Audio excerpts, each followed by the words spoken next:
నమస్తే, నేను Kavitha. Welcome to iDream news. इस बार 400 పార్ ఈ మాట దేశవ్యాప్తంగా ప్రతి చోట ప్రధానమంత్రి నరేంద్ర మోదీ చెప్తూ వస్తున్నారు. ప్రతి ప్రచార కార్యక్రమంలో, బహిరంగ కార్యక్రమాల్లో కూడా ఇదే వినిపిస్తోంది.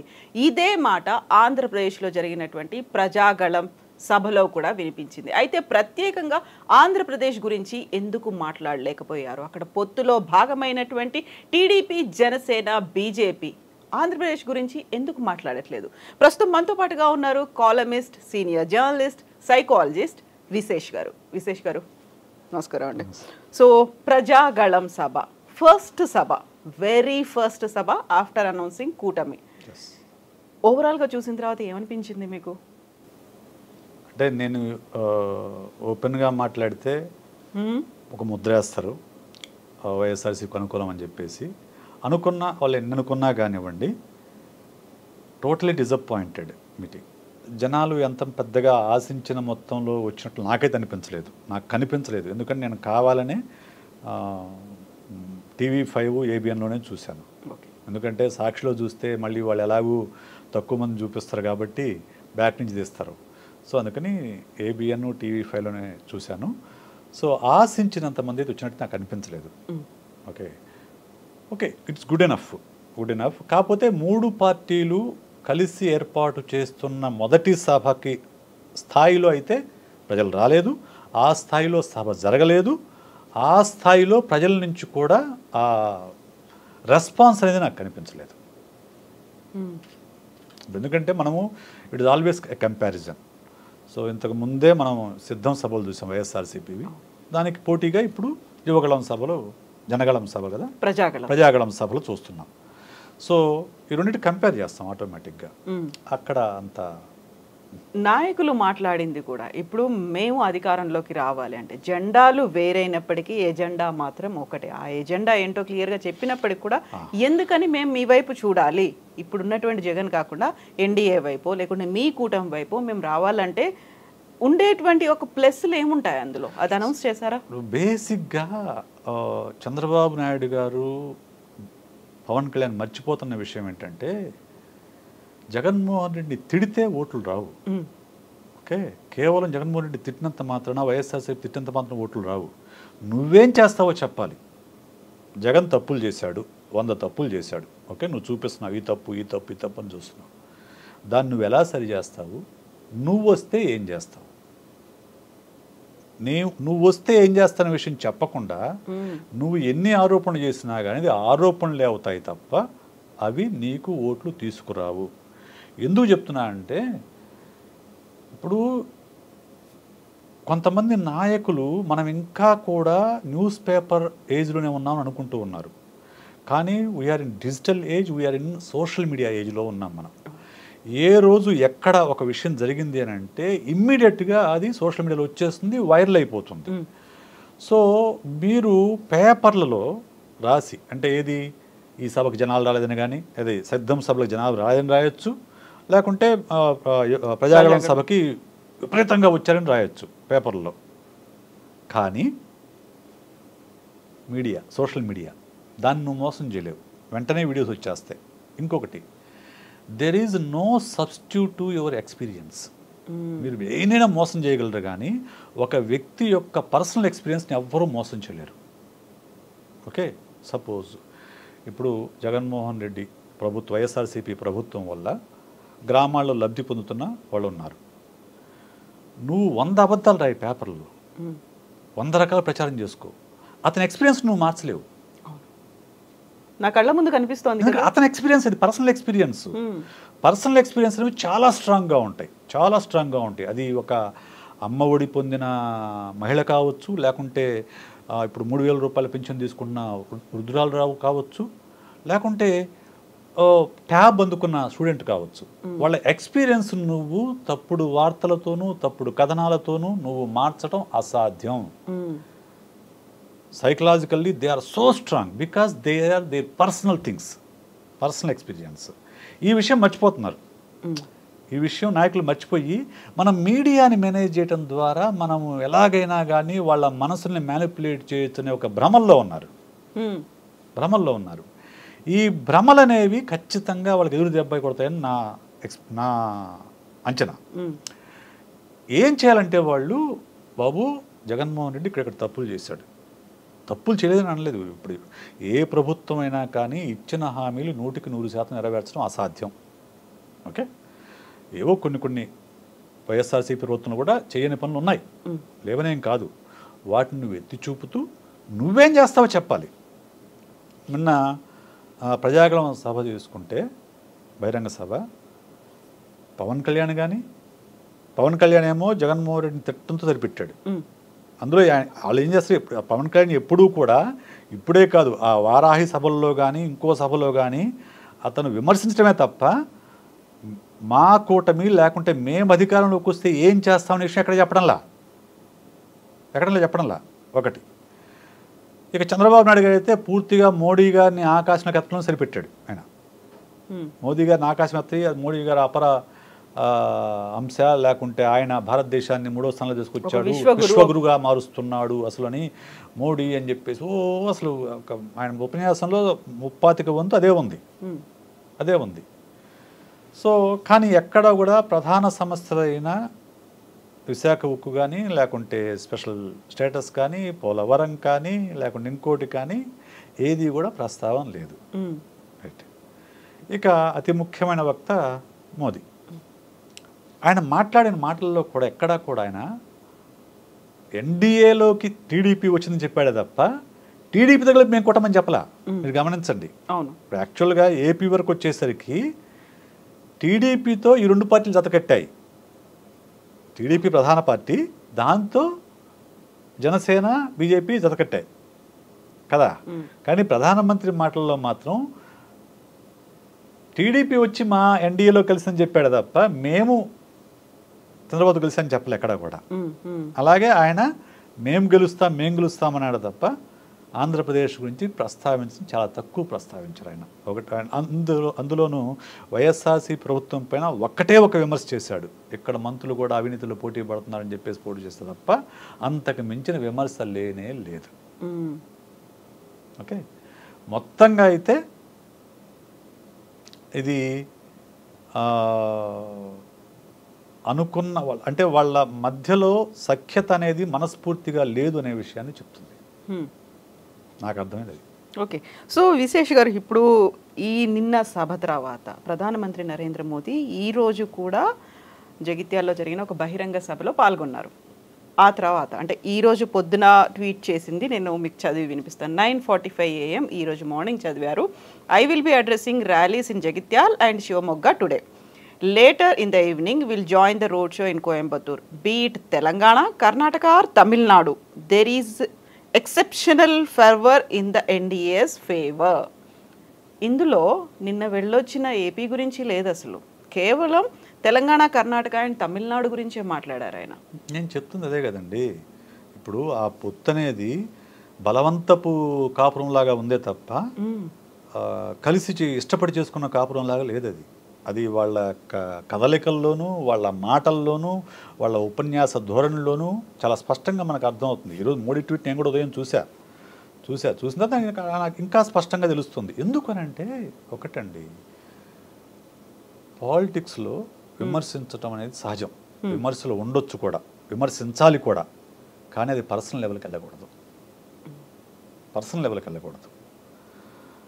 పర్సనల్ విమర్శలు చేసినప్పుడు ఎక్కడో ఒక చోట, రాజకీయ నాయకులు కూడా మనుషులే కదా, రాజకీయ నాయకులు ఏమి దేవుళ్ళు కాదు కదా, వాళ్ళు మనుషులే, వాళ్లకు మనోభావాలు ఉంటాయి, వాళ్ళు హర్ట్ అవుతారు, వాళ్ళకి కోపం వస్తుంది, వాళ్లకు మనసులో పెట్టుకుంటారు, ఇవన్నీ జరుగుతాయి. రైట్. గత ఎన్నికల్లో చంద్రబాబు నాయుడు గారు మోదీని అడ్డదిడ్డంగా తిట్టేశాడు. భార్యను వదిలేశాడని, కుటుంబాన్ని పట్టించుకోడు, ఏనేం దేశాన్ని పాలిస్తాడని, ఇది నానా మాటలు మాట్లాడేశాడు. ఇప్పుడు అవన్నీ మర్చిపోతాడంటారా మోడీ? నీ అవసరం కోసం నువ్వు వెళ్ళి మళ్ళా ఎన్డీఏలో చేరినంత మాత్రాన, అది ఎన్డీఏలో చేరిక కూడా ఏమి ఈజీగా జరగలేదు కదా, చాలా రోజుల పాటు అక్కడ నిరీక్షిస్తే సరే ఏదో అన్నట్టుగా వాళ్లకు కొంచెం ఏపీలో గ్రిప్ దొరుకుతుందని చేర్చుకున్నారు తప్ప అదేమీ ఇష్టపడి చేర్చుకున్నట్లుగా అయితే కనిపించడం లేదు. అది it is very clear from yesterday's public meeting and today's Modi's tweet. Clear. ఎందుకంటే ఒక ఒక వ్యక్తి ఒక ఉపన్యాసం ఇస్తున్నాడన్నా ఒక ట్వీట్ చేస్తున్నాడు కానీ మనసులోని మాటలే కదా, మనసులోని మాటలే. అందులోనూ ఒక పదవి ఒక స్థాయిలో ఉన్న వాళ్ళు పబ్లిక్ డొమైన్లో చేసే ప్రతి పదాన్ని చాలా ఆచితూచి ఆలోచించుకొని చేస్తారు బాధ్యతాయుతంగా. ఎందుకంటే ఒకసారి ట్వీట్ చేశాక లేకపోతే ఒకసారి మాట్లాడాక మళ్ళీ వెనక్కి తీసుకోలేమనే ఉద్దేశం ఉంటుంది కాబట్టి మాట్లాడతారు. సో ఆయన ట్వీట్ చేసి అందులో ఏపీ లేదంటే ఏం అర్థం చేసుకోవాలి దాన్ని బట్టి? నిన్ననే జరిగింది, అదేం ఎప్పుడో జరిగింది కాదు, నిన్న జరిగిన మీటింగ్. అంటే he is not happy with that meeting or he is not with that alliance. Maybe he joined by some compulsions, ఏదో జాయిన్ అయి ఉండొచ్చు. కానీ అంత మనస్ఫూర్తిగా జరిగిన కాపురం అయితే నాకు అనిపించట్లేదు. సేమ్ ఒక నేషనల్ మీడియా కండక్ట్ చేసినటువంటి ఒక కాంక్లేవ్లో అమిత్ షా కూడా ఇదే మాట్లాడినారు. ఆ క్వశ్చన్ జర్నలిస్ట్ వేసినప్పుడు అప్పుడు తప్పు తెలుసుకున్నారు, వెళ్ళిపోయారు, మళ్ళీ మా దగ్గరికి వచ్చారు అనే మాట. అదే ఇప్పుడు నేను అంటుంది అదే. ఇప్పుడు చంద్రబాబు వెంటబడి లేకుంటే పవన్ కళ్యాణ్ ముందుబడి తీసుకెళ్ళి ఎన్డీఏలో జాయిన్ అయ్యారు తప్ప ఎన్డీఏ వాళ్ళు వీళ్ళని ఆహ్వానించలేదు. బీజేపీ ఆహ్వానించలా చంద్రబాబుని. పవన్ కళ్యాణ్ తీసుకెళ్ళి లేకంటే చంద్రబాబు ముందుబడి మాకు మీతో అలయన్స్ కావాలి అని చెప్పేసి ఢిల్లీలో మకాం వేస్తే వాళ్ళు జాయిన్ చేసుకున్నారు. సో ఖచ్చితంగా వాళ్ళు చిన్న చూపు ఉంటుంది. మేము పిలిచాము మిమ్మల్ని. మోరోవర్ ఇప్పుడు ఆయన బయటకు వచ్చేటప్పుడు ఊరికే రాదే కదా, విభేదాలు ఉండటం సహజం. నేను అది రాజకీయ పార్టీలు అనేవి ఎత్తుగడలు వేసుకుంటాయి, సమయానుకూలంగా వాళ్ళు అలయన్స్ను మార్చుకోవచ్చు, అది రాజకీయం. కానీ ఆ సందర్భంగా చేసిన వ్యాఖ్యలు అవి వాళ్ళు మనసులో పెట్టుకున్నప్పుడు ఇలాంటి మాటలే వస్తాయి. సో వాళ్ళు వచ్చారు, సరే అని చేర్చుకున్నాం అన్నాడు అంతే అమిత్ షా. వాళ్ళు వచ్చి అప్పుడు వెళ్ళారు, మేము ఇష్టం లేదని వెళ్ళిపోయారు బయటికి. ఇప్పుడు వాళ్ళ తప్పు వాళ్ళు తెలుసుకున్నారు, వస్తామన్నారు, సరే అని చేర్చుకున్నాం అన్నాడు. అంటే that shows the downfall of Chandrababu Naidu అంతే. అండ్ హౌ ఫార్ ఈజ్ ఎంత ఆయన కిందికి వెళ్ళిపోయాడు అనేది అది దాన్ని బట్టి మనం అర్థమవుతుంది. రాజకీయాల్లో శాశ్వత శత్రువులు కానీ శాశ్వత మిత్రులు కానీ ఉండవంటారు. అట్లాంటి టైంలో భవిష్యత్తులో మళ్ళీ అవసరం వస్తాయి అనుకున్నప్పుడు ఒక ఫెయిర్గా గుడ్ బై చెప్పాల్సినటువంటి అవసరం ఉంటుంది. లేదు ఎందుకు విడిపోతున్నామో చెప్పాలి, ఎందుకు కలుస్తున్నామో కూడా చెప్పుకోవాల్సిన అవసరం ఉంటుంది. అది కేవలం వాళ్ళ అలయన్స్ కాదు, ఇదంతా పబ్లిక్కి సంబంధించి ఉంది. అండ్ ఈ ప్రభుత్వాన్ని మేము దించాలి, మేమే రావాలి అనుకున్నప్పుడు ఎందుకు దించాలి, మీరు ఎందుకు రావాలి, మీ దగ్గర ఉన్నటువంటి ఫెయిర్ పాయింట్స్ ఏంటి, అది కూడా వెల్లడించాల్సిన అవసరం ఉంటుంది కదా.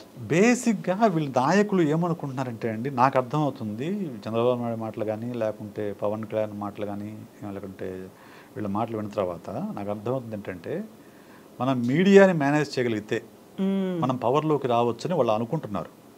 వాళ్ళు ఇంకా పాతకాలంలో ఉన్నారు, చాలా పాతకాలంలో ఉన్నారు. ఎందుకంటే ఎప్పుడైతే నిన్న చంద్రబాబు నిన్న మాట్లాడిన వెంటనే ఫేస్బుక్లో వీడియో వచ్చేసింది. 2019లో ఆయన ఏం మాట్లాడాడు మోడీ గురించి, ఇప్పుడు 24లో ఏం మాట్లాడేది వెంటనే మేము వచ్చేసింది. ఒక 3 minutes ఏమో వీడియో వచ్చేసింది. ఓకే, అది ఎలా అవుతుందంటే నీకు టీవీలో వచ్చేది నువ్వు ప్రత్యేకంగా టీవీ ఆ టైం కూర్చొని చూస్తేనే నీకు అది తెలుస్తుంది. వేరే సోషల్ మీడియాకి అవసరం లేదు. నువ్వు ఒక యూట్యూబ్లోనో లేకుంటే ఫేస్బుక్లోనో లేకుంటే ఇన్స్టాగ్రామ్లోనో నువ్వు పోస్ట్ చేస్తే అవతల ఉండే ఓటర్ లేకుంటే ఆ వ్యక్తి తనకు నచ్చిన టైంలో తను ఖాళీగా ఉన్నప్పుడు దాన్ని ఓపెన్ చేసి చూసుకుంటాడు. Right, media is at your hand, at your own hand social media. అలాంటప్పుడు మీడియా కంటే కూడా సోషల్ మీడియా ఎక్కువ ప్రభావం చూపుతుంది ఇప్పుడు ఈ రోజుల్లో. అలాంటి సోషల్ మీడియాలో నువ్వు ఎన్నిసార్లు మాట మార్చావనేది వాళ్ళు స్టెప్ బై స్టెప్ సంవత్సరం సహా వేసుకొని వస్తున్నప్పుడు నీ క్రెడిబిలిటీ లేకుంటే ఇన్క్రెడిబిలిటీ, నీ ఇన్కన్సిస్టెన్సీ అది బట్టబయలు చేస్తుంది. ఏ రాజకీయ నాయకుడు కానివ్వండి, I'm not talking about Chandrababu Naidu, ఏ రాజకీయ నాయకుడు కానివ్వండి, అది మర్చిపోతున్నారు వీళ్ళు, దాన్ని మర్చిపోతున్నారు. ఇదే మోదీ యూటర్న్ బాబు అని చాలా సార్లు కూడా అన్నారు కదా. అరే మోడీ చెప్పాడు కదా, పోలవరం ఏటీఎంగా మార్చుకున్నాడని చెప్పాడు. సో విపరీతంగా అవినీతికి పాల్పడ్డాడని చెప్పాడు, బాబుని నమ్మొద్దని చెప్పాడు. అందుకని ఈ మీటింగ్లో కూడా మోడీ అని ఎక్కడా చంద్రబాబు నాయుడు పొగడలేదే, ఎక్కడా పొగడలేదు. ఆయన మామూలుగానే క్యాజువల్గా తన ఎన్డీఏ గురించి తను మాట్లాడుకున్నాడు, తన ప్రభుత్వం గురించి మాట్లాడుకున్నాడు, తన 420 సీట్స్ గురించి మాట్లాడుకుని వెళ్ళిపోయాడు. 400 రావాలంటే మీరు ఓటేయాలని చెప్పాడు. సో అంతే దేశవ్యాప్తంగా మేము మళ్ళీ మూడోసారి ప్రధాని కావడానికని. ఇప్పుడు విశేష్ గారు మీరు ఒక మాట అన్నారు, మీడియా ఒకటి సెట్ చేస్తోంది, ఇదే వినాలి, ఇదే చూడాలి, మేమేం చెప్తున్నామో అదే రీచ్ అవ్వాలి. ఒకప్పుడు ఎజెండా సెట్టింగ్ అనేది మీడియా చేసేది, అది ప్రాపర్గా ఉండేది, ప్రజల సమస్యల మీద ఉండేది, ప్రజలకు ఏం కావాలో వాటి గురించి ఉండేది. ఇప్పుడు మేమేం చెప్తున్నామో మేమేం చూపిస్తున్నామో అదే చూడండి అదే వినండి అనుకున్నప్పుడు ప్రజలు అంత ఈజీగా ఏం చెప్తున్నారు ఏం చూపిస్తున్నారు దాన్నే విని నమ్మి గుడ్డిగా ఫాలో అయిపోతారా? అదేనండి నేను అనేది, మీడియా యజమానులు కూడా ఎక్కడున్నారంటే పాతకాలంలోనే ఉన్నారు. ఎందుకనంటే 1983 తెలుగుదేశం పార్టీ వచ్చినప్పుడు మీడియా ఎజెండా సెట్ చేసింది. ఓకే, మ్యానుఫ్యాక్చరింగ్ కన్సెంట్ అని నోమ్ చోమ్స్కీ అనే లింగ్విస్టిక్, అమెరికన్ లింగ్విస్టిక్ ఎప్పుడో పుస్తకం రాశాడు. అంటే how media shapes the mind set of the public అని చెప్పేసి. ఓకే, సో దాన్ని అలా అదే మార్గంలో అప్పట్లో ఈనాడు ప్రజల మైండ్ సెట్ని ఇన్ఫ్లుయెన్స్ చేయగలిగింది, no doubt about it. Okay, కానీ ఈరోజు ప్రజలు అలా లేరు. ఈరోజు ప్రజలు అలా లేరు. నేను అంటుంది ఏంటంటే మ్యానుఫ్యాక్చరింగ్ కన్సెంట్ అని చెప్పేసి నోమ్ చోమ్స్కీ ఎప్పుడో రాశాడు ఒక పుస్తకం. అదే మార్గంలో ఈనాడు కూడా 1983లో తెలుగుదేశం వచ్చినప్పుడు సెట్ చేసింది, ఎజెండా సెట్ చేసింది, ప్రజల మైండ్ సెట్ ఇన్ఫ్లుయెన్స్ చేయగలిగింది. ఎందుకు? అప్పుడున్న ప్రధాన మీడియా అదే ఒకటే కాబట్టి. ఓకే, ఈవెన్ ఆ తర్వాత కూడా ఒక దశాబ్ద కాలం పాటు ఈనాడు చెప్పిందే, రాసిందే రాత, లేకుంటే చూపించిందే వార్త అయ్యింది. కానీ ఇప్పుడు అలా లేదు. మీడియా యాజమాన్యం అది గుర్తించట్లా. వాళ్ళు ఏం రాస్తున్నారు? సో ఆంధ్రప్రదేశ్ మొత్తం కూడా శ్రీలంకగా మారిపోయింది అని రాస్తున్నారు. సో మీడియా యాజమాన్యాలు కూడా అదే భ్రమల్లో ఉన్నాయి, మనం చూపించింది ప్రజలు నమ్ముతారని చెప్పేసి. నేను ముందే చెప్పాను, there is no substitute to experience, personal experience. గ్రామాల్లో ఉన్న వ్యక్తికి నిజంగా మేలు జరిగితే, లేకుంటే గ్రామాల్లో నిజంగా అభివృద్ధి జరిగితే దాన్ని ఏ వార్తలు కూడా దాన్ని మాయం చేయలేవు, దాన్ని ప్రజల యొక్క మనసుల నుంచి తీసేయలేవు, మార్చలేవు. ఒకవేళ గ్రామం నిజంగా అభివృద్ధి జరగకపోతే నువ్వు రాసినా రాయకపోయినా వాడు వ్యతిరేకంగా ఓటేస్తాడు. ఓకే, సో అందుకని ఇటువైపు సాక్షి అయినా అటువైపు ఏబిఎన్ లేకుంటే ఈనాడు ఆంధ్రజ్యోతి అయినా కానీ మనము వార్తలు రాసినంత మాత్రాన ప్రజలు మన మాటలు నమ్ముతారు, మన వార్తలు నమ్ముతారు అనుకుంటే అంతకంటే భ్రమ ఇంకోటి ఏమీ లేదు. ఎందుకంటే ఈరోజు ప్రజలకు కూడా స్పష్టంగా తెలుసు, ఎందుకంటే ఏ పేపరు ఏ పార్టీకి అనుకూలం, ఏ ఛానల్ ఏ పార్టీని సపోర్ట్ చేస్తుంది, ఇది స్పష్టమైన అవగాహన ఉంది. గతంలో అంటే న్యూట్రల్ అనే ఒక ముసుగులో ఉండేవి కాబట్టి, న్యూట్రల్ ముసుగులో ఉండేవి కాబట్టి ప్రజలు నమ్మారు. ఈరోజు సాక్షి న్యూట్రల్ అని నమ్ముతారు ఎవరన్నా? సాక్షి న్యూట్రల్ పత్రిక అని చెప్పేసి అంతకుముందు కొంత ప్రయత్నం చేశారు. అప్పుడు నేను సాక్షిలో పనిచేస్తున్నా, చెప్పాను ఎవరు నమ్మడు సార్, ఎందుకు మన ఊరికే ప్రయత్నం చేయటము, ఎందుకంటే ఒక పైన వైఎస్ఆర్ ఫోటో పెట్టి నువ్వు న్యూట్రల్ అంటే ఎవడు నమ్ముతాడు? సో అలాగే ఇప్పుడు ఆంధ్రజ్యోతి కానివ్వండి, ఈనాడు కానివ్వండి, ఏబిఎన్ ఛానల్, TV5 వీటి ఎవరు నమ్ముతారా న్యూట్రల్ అంటే? వాళ్ళు చెప్తారు మేము ప్రజాపక్షము, మేము న్యూట్రల్ అని చెప్పేసి. ఎప్పుడు నమ్ముతారంటే మీరు టీడీపీని కూడా అదే స్థాయిలో విమర్శించినప్పుడు, టీడీపీ అధికారం ఉన్నప్పుడు కూడా మీరు అదే స్థాయిలో వార్తలు రాసినప్పుడు అప్పుడు నమ్ముండేవాళ్ళు. మీరు అప్పుడు రాయలేదు కాబట్టి నమ్మరు. మీరు టీడీపీ మీడియా, సాక్షి, వైఎస్ఆర్సీపీ మీడియా. సో ఈ రెండు మీడియాలు మాయ చేయలేవు. ప్రజల పర్సనల్ ఎక్స్పీరియన్స్ ఏదైతే ఉందో అది మాత్రమే క్రైటీరియాగా రేపు ఎలక్షన్స్ జరుగుతాయి. ఇంకొకటి, ఏ ఎలక్షన్ అయినా కానివ్వండి, ప్రజలు చూసేది నాయకుడు, ఈ నాయకుడు వస్తే మన ఆశలు నెరవేరుతాయా, ఈ నాయకుడు వస్తే అభివృద్ధి జరుగుతుందా, ఈ నాయకుడి మాటలు మనం నమ్మొచ్చా, ఈ నాయకుడు వస్తే మనకు మేలు జరుగుతుందా అనేది చూస్తారు. సో అది ఆ క్రెడిబిలిటీని ఎవరైతే సంపాదించుకుంటారో ఆ నాయకుడు ఉన్న పార్టీ కొట్టేస్తారు. హూఎవర్ ఇట్ మైట్ బి, ఆ క్రెడిబిలిటీని ఎవరైతే సంపాదించుకోలేరో ఆ నాయకుడు ఉన్న పార్టీ కొట్టేస్తారు. అది తెలుగుదేశం అయినా, టీడీపీ అయినా, అదే తెలుగుదేశం అయినా, వైఎస్ఆర్సీపీ అయినా, జనసేన అయినా కానీ ఆ క్రెడిబిలిటీ ఎంతవరకు సంపాదించుకున్నారు అనేది ఇక్కడ criteria. Chandrababu Naidu, BJP, JSP, Janasena 3 పొత్తు పెట్టుకున్నాయి. ఎప్పుడు 2014లో పొత్తు పెట్టుకొని ముగ్గురు భుజాలు కలుపుకొని ప్రత్యేక హోదా ఇస్తామని మోడీ గారు హామీ ఇవ్వడము, పోలవరం చేయడం అన్నీ చేశారు. 2019లో ఒకళ్ళనొకళ్ళు నానాబూతులు తిట్టుకున్నారు. ఓకే, మళ్ళీ ఇప్పుడు 2024 మేము కలిసిపోయాం, మమ్మల్ని నమ్మండి అని చెప్తున్నారు. సో ఈ ఇన్కన్సిస్టెన్సీ అనేది, ఈ కాంట్రవర్షియల్ స్టేట్మెంట్స్ అనేవి వాళ్ళ క్రెడిబిలిటీని పూర్తిగా దెబ్బ కొడతాయి. ఓకే, వేరాజ్ జగన్మోహన్ రెడ్డి అనే వ్యక్తి 2014లోనూ ఒంటరిగానే పోటీ చేశాడు, 2019లోనూ ఒంటరిగానే పోటీ చేశాడు, 2024 ఒంటరిగానే పోటీ చేస్తున్నాడు. మేము ఎప్పుడు ఏ పార్టీతో పొత్తు పెట్టుకోము, మేము ఒంటరిగానే పోటీ చేస్తామని గట్టిగా చెప్తున్నారు. అది ఖచ్చితంగా తన క్రెడిబిలిటీని పెంచుతుంది.